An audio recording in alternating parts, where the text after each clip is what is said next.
ആദ്യത്തെ 5 പേരും എത്തിയോ? ഒരു 4 ഉള്ളൂ അവിടെ. അവരാരും ഞാൻ അവരോട് പോകാൻ നിൽക്കാൻ അവരാരും അല്ലല്ലോ. 5 വർഷങ്ങളായി ഞാൻ ഈ ഫീൽഡ് ഉണ്ടാക്കണമല്ല. പറഞ്ഞു മനസ്സിലായില്ലേ? സബിതാ പേട്ടിയൊക്കെ വിളിച്ച് 2ാമതും മാനം കെട്ടിയാണ് വിട്ടത്. അതിന്റെ ബ്രാക്കാണ് എനിക്ക് കിട്ടിയത്. ഇപ്പൊ എലിമിനേഷനൊക്കെ വരല്ലേ, ഓരോരുത്തർ എന്ത് സാഹചര്യത്തിൽ പുറത്താക്കണം കൊള്ളാം ഇതൊക്കെയാണ്. മനസ്സിലായില്ലേ? ഇതൊക്കെ ആർക്കും മനസ്സിലാവുന്നുള്ള കാര്യമാണ്. അതുകൊണ്ട് ഞാൻ ഇന്ന് ഗുഡ് ബൈ പറയണം, ഞാൻ പോണം. ഇനി നമുക്കില്ല അപ്പോ ഇങ്ങനെയുള്ള മാലാകന്മാരടുത്ത് നമ്മളില്ല. ഇവിടെ ആര് ലോകത്തുനിന്ന് പൊട്ടി വീണതാ? ഞാൻ 10-21 വർഷം ഞാൻ ഈ ഫീൽഡിൽ നിൽക്കുന്നത്. മനസ്സിലായില്ലേ? പറയണേ എന്റെ മൂത്തോക്ക് പറയട്ടെ. അതാണ് പെണ്ണു ആണെന്ന് പറഞ്ഞത്. എന്റെ മൂത്തോക്ക് പറയട്ടെ. ഞാൻ നിർത്തി. വല്ല മണ്ണി ഞാൻ പോയിട്ട് ഇവിടെ കിടന്ന് പറഞ്ഞിട്ട് കാര്യമൊന്നുമില്ല. പറയേണ്ടത് എന്റെ മൂത്തോക്ക് പറയണം.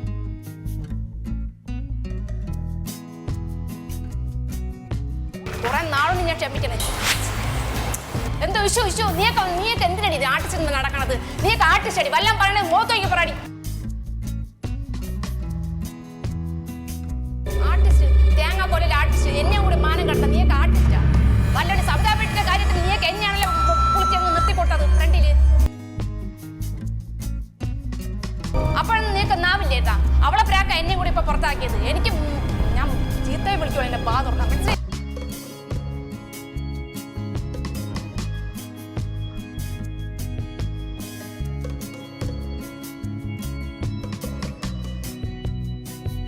ഞാൻ പോണ്.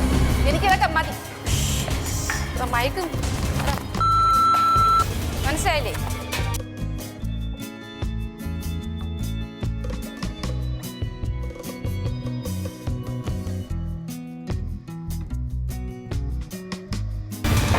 ഭാര്യമാര് പറഞ്ഞാൽ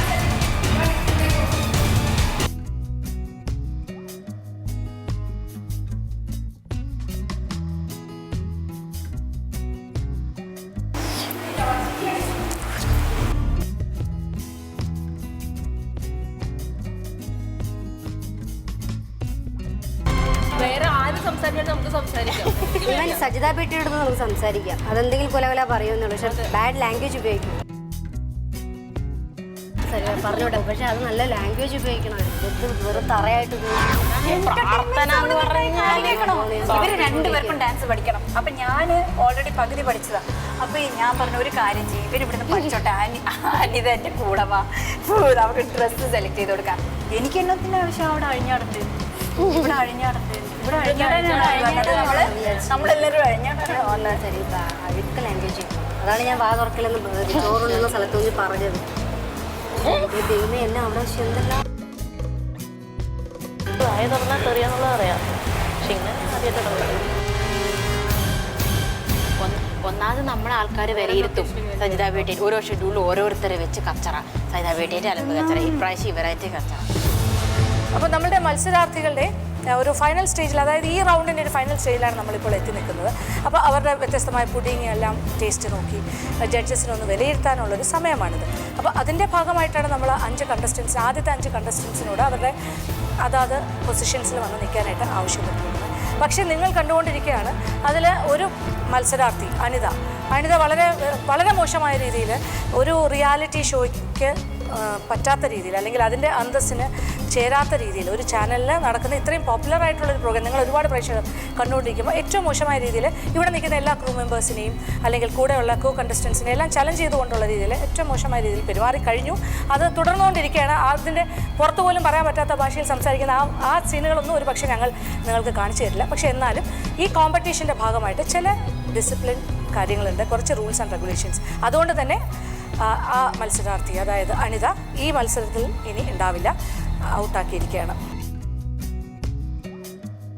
അത് ചാനലിന്റെ തീരുമാനമാണ്. അപ്പോൾ കൃഷ്ണ, നമുക്കിനി മത്സരം തുടരാം. പക്ഷേ ഭയങ്കര മോശമായി പോയല്ലേ? വളരെ വിഷമമുള്ള ഒരു കാര്യം തന്നെയാണ്. ഒരു ടോട്ടലി ഒരു അൺക്വാളിഫൈഡും ഒരു അൺസിവിലൈസ്ഡ് രീതിയിലാണ് അവർ സംസാരിച്ചത്. കാരണം നമ്മളെല്ലാവരും ഒരു ഗ്രൂപ്പായിട്ട് നിൽക്കുമ്പോൾ അതിൽ ഒരാൾ മാത്രമായിട്ട് ഇങ്ങനെ സംസാരിക്കുമ്പോൾ തന്നെ ഹോൾ ആ കോൺടെസ്റ്റിന്റെ ഒരു പവർ പോകും.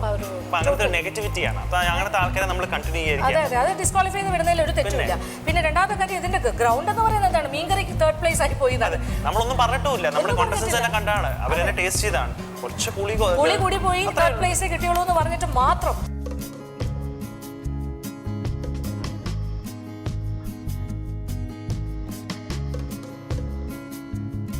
ഫിഷ് കറിയും കൊള്ളാം, പക്ഷേ കുറച്ച് പുളി ലേശം കൂടുതലാണോ എന്നൊരു സംശയമുണ്ട്.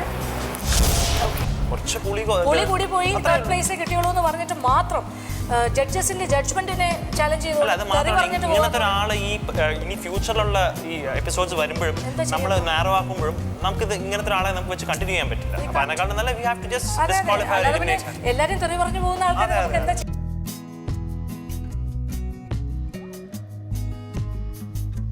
ആദ്യത്തെ 5 പേര് ആരൊക്കെയാണ് കുക്ക് ചെയ്യാൻ പ്ലാൻ ചെയ്യുന്നത്? ഓക്കെ,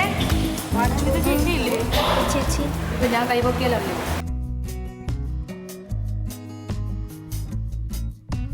5 പേരൊന്ന് റെഡി?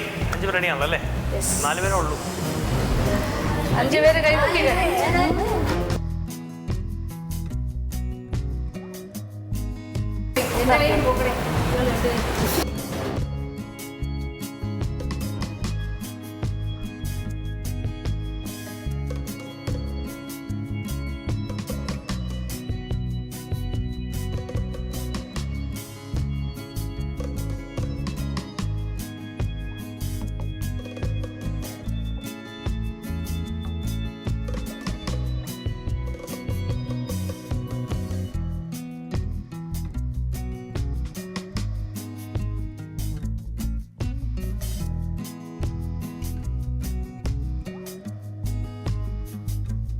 മുട്ടയൊന്നും ഞാൻ കുറയ്ക്കുന്നില്ല, അതിരിക്കട്ടെ. ഒരു വഴിക്ക് പോണേല്ലേ, കഴിച്ച് ചാവട്ട്.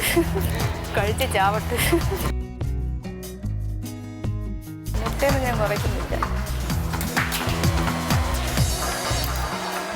തോന്നിയതുപോലെ ഞാൻ ഉണ്ടാക്കും. ഞാൻ പറയണ്ട, നേരിട്ട് പറയട്ടെ. ഉള്ളതൊക്കെ തിന്നട്ട്. ഇതിനകത്ത് കിടന്ന് തിളയ്ക്കുന്നു. എനിക്കറിയില്ല. പാണ്ടാലടങ്ങ്